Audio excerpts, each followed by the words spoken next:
ये यूजीसी क्या है?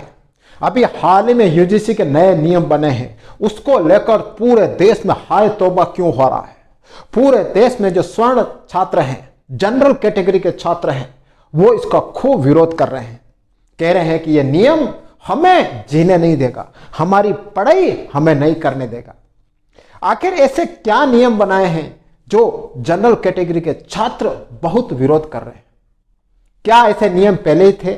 ये यूजीसी क्या है, इसके बारे में जानेंगे। देखो, सबसे पहले देखो यूजीसी, इसकी इंग्लिश में फुल फॉर्म होती है यूनिवर्सिटी ग्रांट्स कमीशन, हिंदी में कहते हैं विश्वविद्यालय अनुदान आयोग। मतलब यूं कह सकते हैं कि देश में जितने भी सारे कॉलेज है, जितने भी सारी यूनिवर्सिटीज है, उन सब का बाप होता है यूजीसी। सारे नियम, कायदे, कानून सब इसके अंदर चलते हैं। अब ऐसे क्या नए नियम बने हैं जिससे पूरे देश में उबाल है? देखो, सबसे पहले इसकी शुरुआत कहां से हुई, मैं इसकी पूरी जड़ से आपको बताऊंगा। देखो, नियम, सबसे पहले एक बात ध्यान रखना, 17 दिसंबर 2012 को नियम बन गए थे कि कॉलेज में क्या नियम होने चाहिए, यूनिवर्सिटी में क्या नियम होने चाहिए स्टूडेंट के लिए, वो नियम बन चुके थे। लेकिन अभी नए नियम क्यों बने हैं, ये देखो। 2016 में आपको पता हो तो हैदराबाद में रोहित वेमुला जातिगत भेदभाव के कारण आत्महत्या कर लेते हैं, एक स्टूडेंट होते हैं। फिर 2019 में पायल तड़वी महाराष्ट्र में डॉक्टर होती है, वो भी जातिगत भेदभाव के कारण आत्महत्या कर लेती है। ये 2 हत्या होती है और पूरे देश में तहलका मच जाता है कि जातिगत भेदभाव बहुत हो रहा है इस देश में।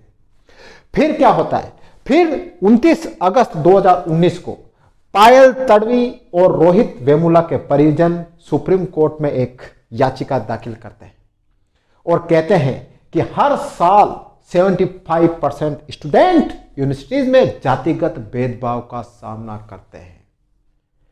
फिर क्या होता है, फिर देखिए 2025 में सुप्रीम कोर्ट एक कमेटी बैठाती है, फिर नए नियम बनते हैं और 13 जनवरी 2026 से वो नए नियम लागू हो जाते हैं।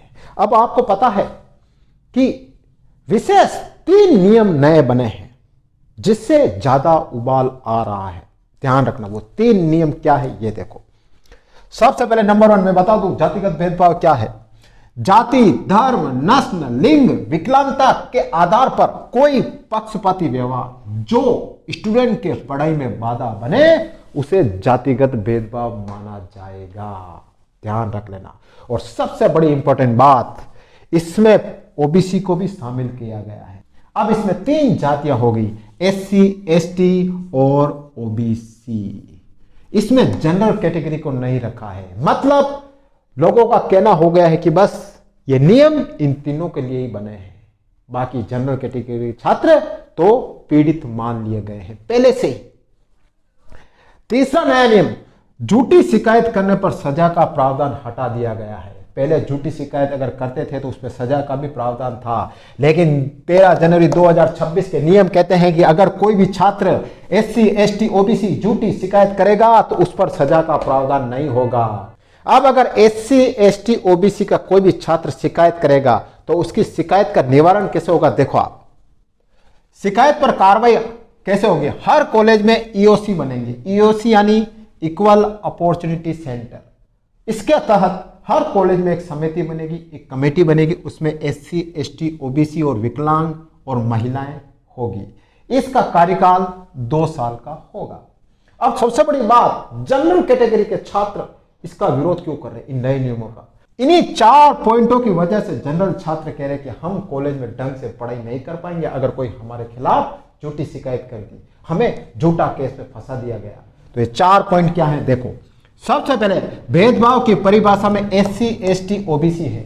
मतलब पहले डिसाइड कर लिया कि भेदभाव सिर्फ एससी, एसटी और ओबीसी के साथ ही होता है, जनरल कैटेगरी के छात्र के साथ में होता ही नहीं।